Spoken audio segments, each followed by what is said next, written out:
Oh, what's up, YouTube? What's up? Ray Gold. Ray Gold Evans coming at you one more time.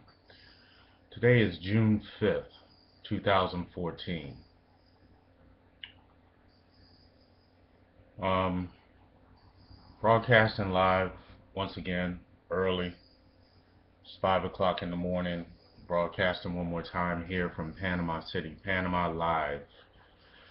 Um, but I'm not Panamanian. I'm not even a resident here. I'm just exploring. I start making a little bit of money and traveling. Figured I got to get away from the good old USA every now and then and see what the world has to offer. So I start coming down here to Central and South America, you know, Costa Rica, Panama, Colombia, just viewing a different part of the world, you know what I'm saying? It is what it is. And right now, this is what it is. So this is where we're at right now, here in Panama City, Panama. And today I want to talk with you a little bit about the money situation here. You know, the money situation everywhere. I mean, particularly what I'm going to focus on is the U.S. dollar. And Panama uses the U.S. dollar as a form of currency, as a primary form of currency, actually. They have the Balboa, which is really not in circulation. The Balboa is not in circulation anymore. The Balboa is in circulation in small denominations, like one Balboa, which is equivalent to $1. You have 50-cent Balboa, or a 50-piece Balboa, which is equivalent to 50 cents. Quarter Balboa, 25 cents. Dime and nickel Balboa, 5 and 10 cents. But really, you don't see a 5 Balboa or 10 or 20 or 50 or even 100 Balboa, even though they do exist. 5 Balboa, 10 Balboa, 100 Balboa, 20 Balboa do exist, but they don't mint them anymore. Most of those coins that you see are going to be not in circulation anymore. Last print of those coins was like in the 70s and 60s. But the one Balboa coin still circulates heavily today. Actually, the recent president here, Ricardo Martinelli, he started back the circulation of the one Balboa coin, and the smaller denominations, the 25 cent, the 50 cent, dime, nickel, and 20, those are still in circulation. So it kind of works hand in hand with the dollar. I mean, so if I purchase something for $8 here. I give the lady a US $10 bill. She can give me back 2 Balboa coins, or she can give me, 1 Balboa coin and, 4 Balboa quarters. It kind of works interchangeably here. A dollar for a Balboa for $1, whatever you want to have it. So, the thing about what I want to talk about is how this money thing works a little bit. And being in Panama, you can kind of see the scam going on with the U.S. dollar.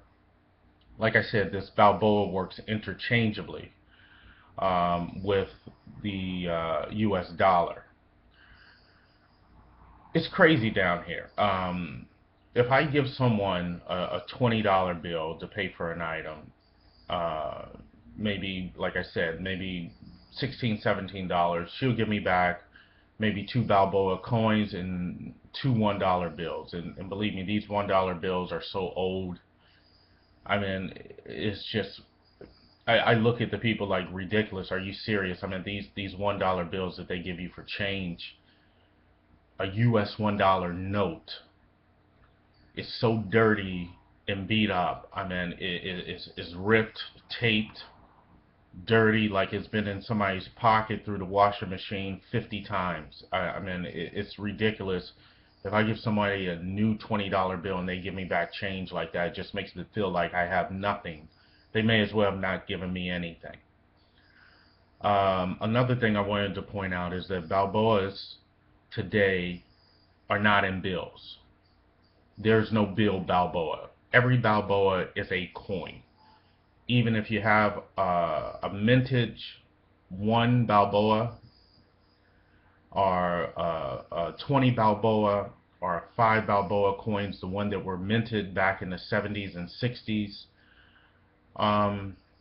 it's a coin. It's not a bill. Panama only printed 1 year of bills, and that was in 1941 with a 1 Balboa paper note. And those are very rare. They're no longer in circulation. That was 1941. So Balboas are coin money. They're not paper money. It's coinage. And sometimes, you know, you can find these rare coins, these 20 Balboas, 5 Balboa coins, and you know, from numismatic societies here, you know, I have a few 5 Balboa coins, and I have a few 20 Balboa coins, and I actually have the 100 Balboa coin, which is actually a 90 proof coin, a 90 gold silver, 90 gold coin actually. Very, very nice coins actually. They actually mint, most of their coins are minted in the US government.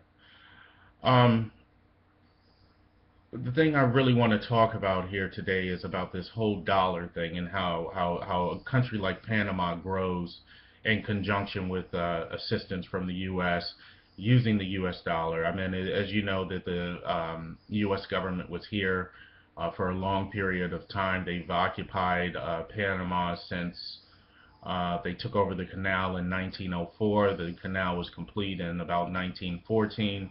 The U.S. presence has been here since 1999. Jimmy Carter signed over the use of, or the control of, the Panama Canal back to the Panamanians in 1979. It was a 20-year treaty that took effect, all contingent based upon whether the Panamanians disassembled their army. In 1999, the canal was handed back over to them. I don't know why Jimmy Carter did that. I mean, we had such huge interest in that canal, and for him to just turn it back over after decades and decades of American military effort to build this thing, I mean, and turn it back over, that was a screwy decision. Anyway, here we go. The Balboa, the dollar, nobody gets paid in Balboa. I mean, you know, nobody gets paid. I mean, Balboa is just used for change. And it's kind of a scam here because Ricardo Martinelli, the former president of Panama, I mean, you know, I mean, this guy is a multi-millionaire. He's a businessman here. He was elected to president. And I mean, this guy started circulating these 1 Balboa coins all over Panama.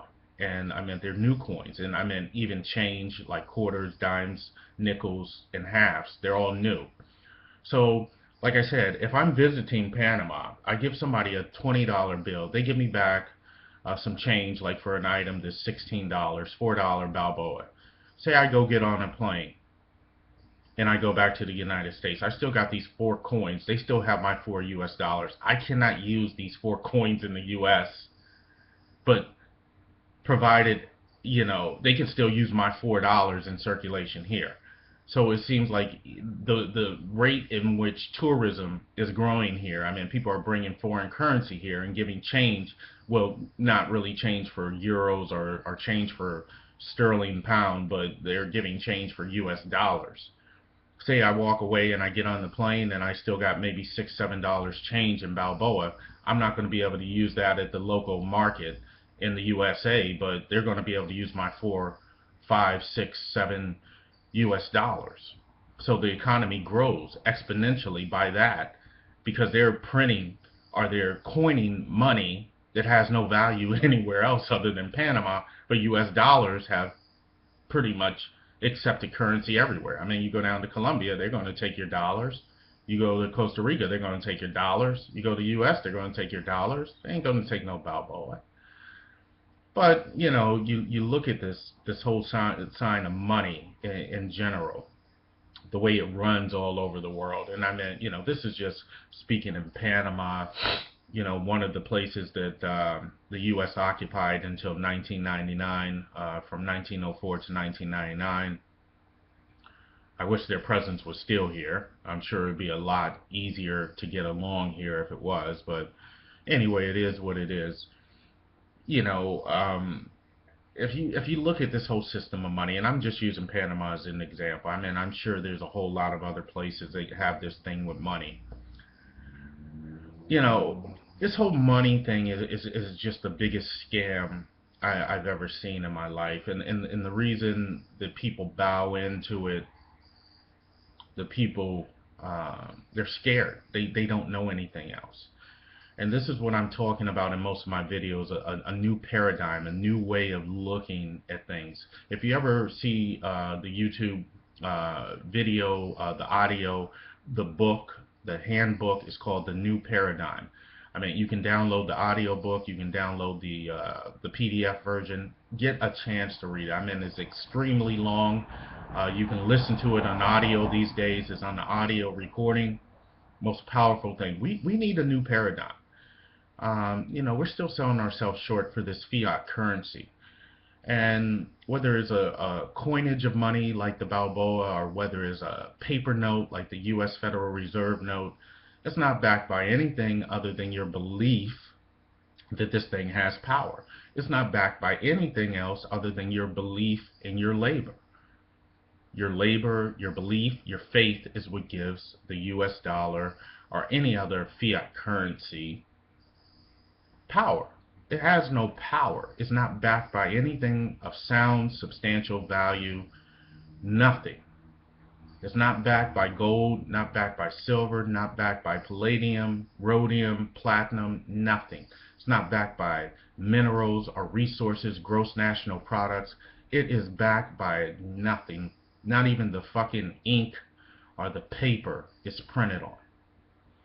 Yet every single person who is part of society, who wants to be a functional part of society, has to go and get a job, go through the whole procedure of getting a job.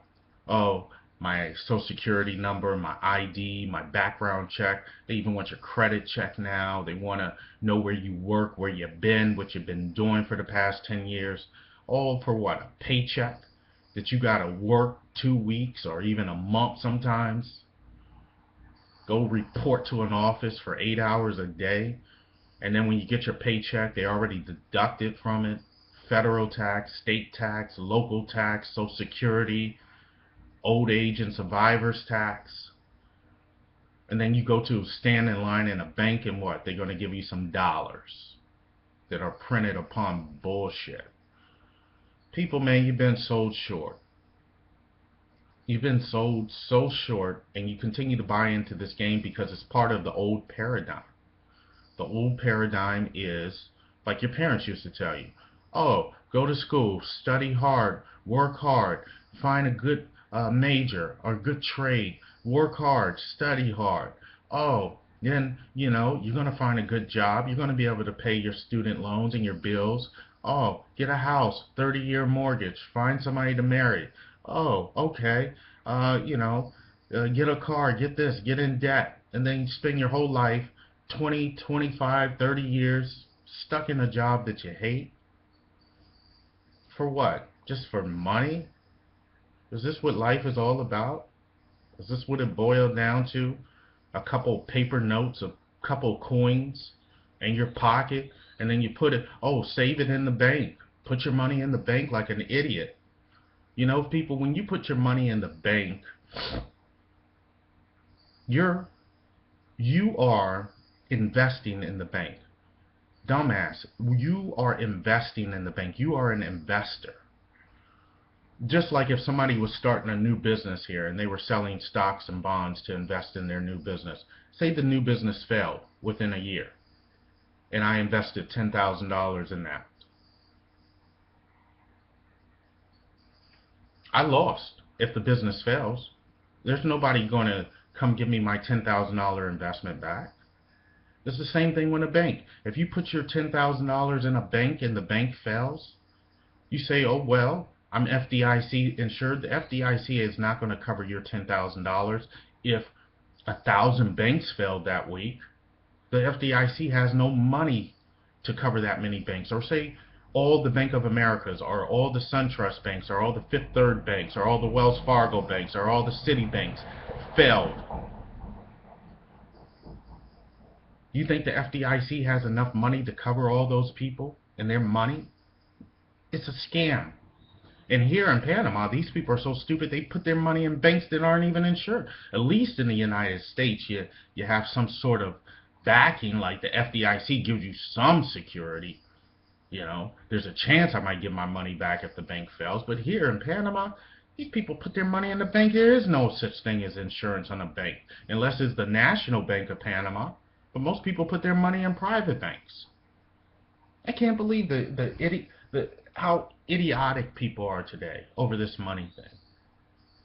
They act like this is real value. Real tangible value is nothing but paper notes and coins. And the coins aren't even made of real silver or real gold like they used to be made, unless it's some sort of commemoration coin or some sort of celebration coin or some type of anniversary coin. The common coins are made out of copper and nickel and some alloy. Paper, you know what that is. Some thread and paper, some ink. And this is what you slave and base your work life on, 25, 30 years of your life, going to a university, getting educated, spending tens of thousands of dollars for education, books, and then when you come out, what, 5, 6 years out after the university, what, your education is obsolete anyway. I mean, because information has been updated. Information doesn't stay the same. Information changes. So you got a degree from 10 years ago. You think the same information they're teaching that same course the same way that you took it 10 years ago. And you're still paying your student loans. And that interest rate just keeps growing exponentially. Come on, people, man. You've been sold short. And the only way it's going to change is if you change, if you wake up. The only reason why we do things is because we've been trained to do things that way. Oh, this is what my parents believe. My parents told me to get education. My parents told me to go to a good university. My parents told me to get a good job, pay my bills, get a 30-year mortgage, get in debt, get a couple credit cards, get a couple nice cars outside, pay, so that you got to go to work to pay, or else you foreclose or default on your loans. Then you can't get shit if you do that. You're walking around living paycheck to paycheck, living off cash. So what I wanted to say, man, is this. I just want to wrap this thing up. You know, it's the same from the places I've been. I haven't been all around the world. I haven't been to Europe or Asia or Africa, but I have been throughout the Americas, and, you know, from Canada down to Colombia. And it seems like the same shit's going on. You know, people are obsessed with money, and money has no power other than the power that you give it, other than the power of your labor and your credit number, which is associated with your labor, which is your Social Security number. In Panama, they call it your cedula number. It has no power. A slave for $1. Put your money in the bank collapsed, you're an investor, you lost. And why are we doing this? Because our parents told us to, but they followed the old paradigm. That system may have worked good from the time of the New Deal after World War II up until maybe, what, 2000. So what, you had maybe 65, 70 years of that system working. Shit changes, man. It's a new paradigm. So anyway, here in Panama, we are selling physical gold and silver for our clients. Physical gold and silver physical platinum and palladium, physical diamonds, GIA certified diamonds, unset cut diamonds, tangible assets. Let me repeat that one more time. Physical gold and silver, minted gold and silver issued by governments, Canadian governments, Austrian governments, Mexican governments, US governments, coinage, LBMA approved gold and silver products, platinum, palladium, gold, silver, London Bullion Market Association approved, real deal, not that shit from Ghana, not that shit that these people are digging out a hole in some West African country, that 10-carat bullshit.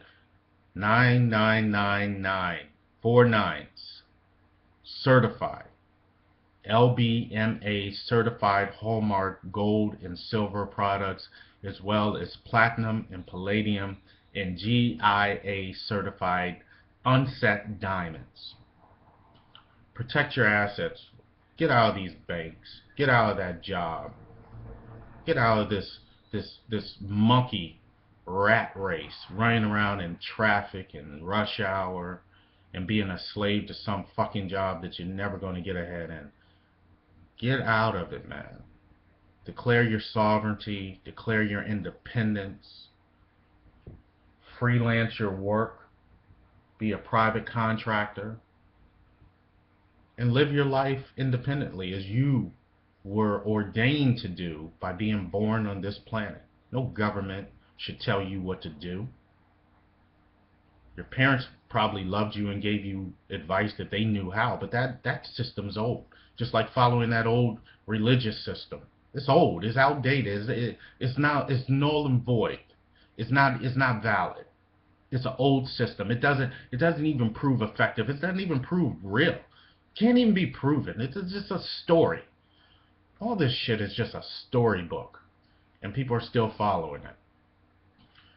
Anyway, take heed to what I'm saying today. I respect people out here in the world trying. I mean, I understand you're trying to feed your family, you're trying to do what's right.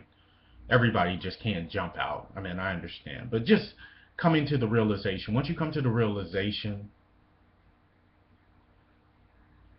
then things automatically start changing for you. I mean, just come to the realization. I mean, you don't have to walk in and quit your job today or start stacking up gold and silver or take all your money out of the bank today. Just understand what is going on, people.